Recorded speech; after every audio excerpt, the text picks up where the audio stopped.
dumb. They don't say anything. Because what's the point? What's the point in responding to him? Because no matter what they say, it's going to come out the wrong way, and he's going to have them again. They remained silent. Taking hold of the man, he healed him and sent him on his way.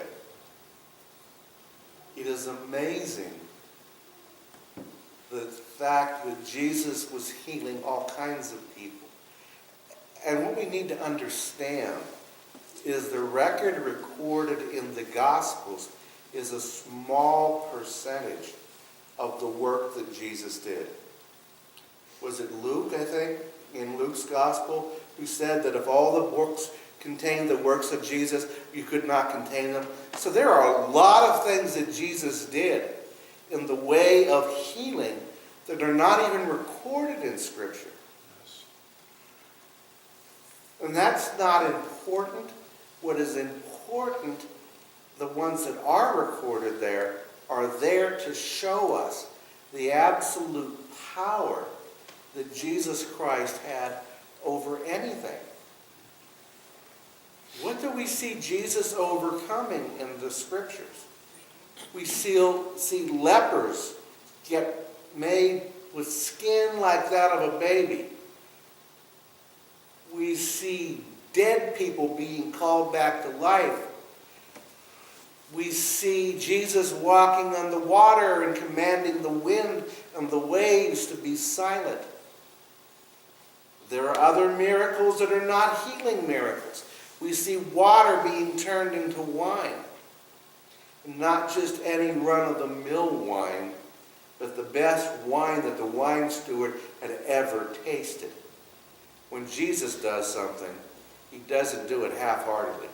He does the best that's ever going to be. And a wine steward is somebody that was pretty refined palate in tasting wine. That was their job. And when he declared, "This is the best I've ever tasted," that says something. So Jesus has absolute power. We saw the demonic being cleansed of their demons. And so this man is healed. And after the healing, he challenges the religious leaders again. He's like a bulldog. He just comes back at them again. He challenged them. They said nothing. He healed the man, and he's coming back again. If one of you has a child or an ox that falls into a well on the Sabbath day, will you not immediately pull it out? And the point that he is making is the same point that he made in that earlier incident, is that you have concern over your animals. You have concern over your children. Does God not have concern over his children? Should we limit God in saying that you can only heal within these parameters? One thing that I learned a long time ago, don't put God in a box, because he'll take that box and he'll smash it to smithereens. About the time we have God figured out, well, this is what he does something totally different. And you notice that with the ministry of Jesus. He never healed in the same way. It was always different. Sometimes he would use spit and make mud. Other times he would just stand there and speak. Other times he would lay his hands on. He was not limited in what he could do to bring about healing. So Jesus is the Lord of the Sabbath. But not only that, he is the Lord of 7 days a week. Because it was on the first day of the week that the greatest miracle that ever happened took place. Well, it's part 2 of the greatest miracle. And I would say the greatest miracle that ever happened, part 1, part A, would be the birth of Jesus. That was a miracle. Part B would be the resurrection of Jesus Christ. And you need both. In my first church, I taught adult Sunday school. That's a surprise. And there was a gentleman there. He was a businessman, loved the Lord, and sometimes, just for the fun of it, he would say, "Pastor, what's more important, Christmas or Easter?" That's when you're going to go around and around and around and around. It's kind of like a dog chasing its tail. If you say Christmas, then that diminishes Easter. If you say Easter, that diminishes Christmas. I say they are both equally important. You cannot have one without the other. If there were no virgin birth, the resurrection would mean nothing. It wouldn't have happened. It would have just been another man dying on the cross, and Lord knows the Romans did that a lot. There were a lot of people that died on the cross during the Roman rule. The death of Jesus would have been no different than any other death without the virgin birth. But without the resurrection, the virgin birth means nothing.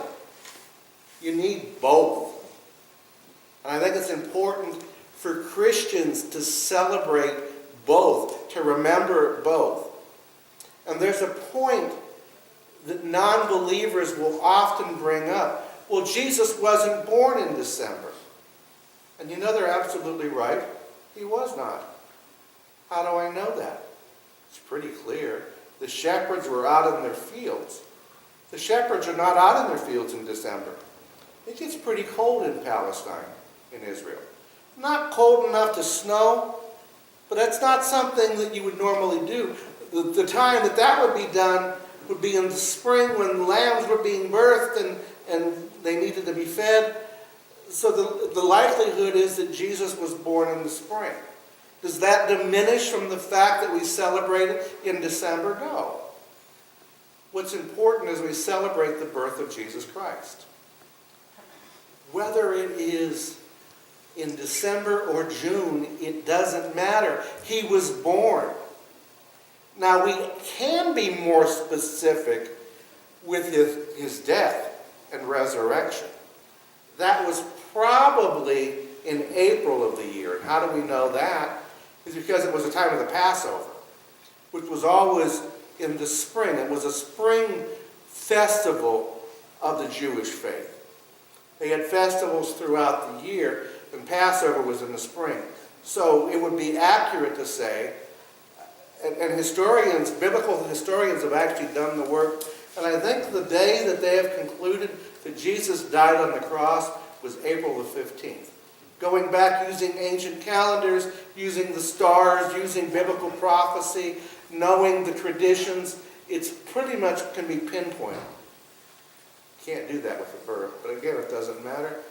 And what if it's not April the 15th? What if it's April the 17th? Does that really make a difference? No. The Pharisees would make it into a big issue. The fact remains, Jesus Christ is alive. He was born of the Virgin, and he is alive today forevermore. Give him honor and glory. He is the Lord of the Sabbath. He is the Lord of lords and King of kings. For the next couple of weeks, we're going to be in the Old Testament. We should have been in the Old Testament today. But Christmas, I don't know if you're aware of this, Christmas Eve is on a Sunday this year. So we will have a Christmas Eve service in the morning. And the Sunday school lesson for that day is on the birth of Jesus. I thought about doing that today, but then I saw that and I thought, well, what about this lesson, which we didn't do? So now this book is complete. We have finished it. I have the new book, and we'll pick up on that next Sunday.